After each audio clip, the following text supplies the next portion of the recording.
कोई मिल गया के 20 साल मुकम्मल। सुपरहिट फिल्म को एक बार फिर सिनेमा घरों में रिलीज करने का फैसला। 8 अगस्त 2003 को रिलीज होने वाली बॉलीवुड की सुपरहिट फिल्म कोई मिल गया को भारत में एक बार फिर रिलीज करने का फैसला किया गया है। कोई मिल गया को दोबारा रिलीज करने का फैसला 20 साल मुकम्मल होने पर किया गया। 2 दिहाई कबल मारूफ डायरेक्टर राकेश रोशन ने ये फिल्म बनाई थी, जिसमें मरकजी किरदार उनके बेटे ऋतिक रोशन और प्रीति जिंटा ने किया था।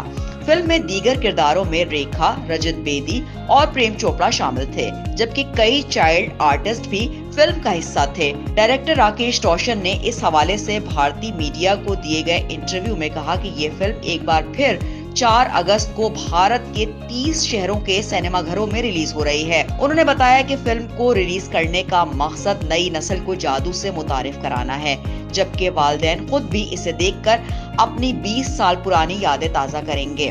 राकेश रोशन के मुताबिक ये इन तमाम मद्दाहों के लिए 20 साल मुकम्मल होने का तोहफा है, जो अब तक इस साइंस फिक्शन फिल्म को फरामोश नहीं कर सके हैं। उन्होंने ये भी कहा कि अब तक लोग इस फिल्म के सहर में मुब्तला हैं, जिसका अंदाजा सोशल मीडिया पर फिल्म में एलियन के किरदार, जादू और धूप से मुतालिक मीम्स से लगाया जा सकता है।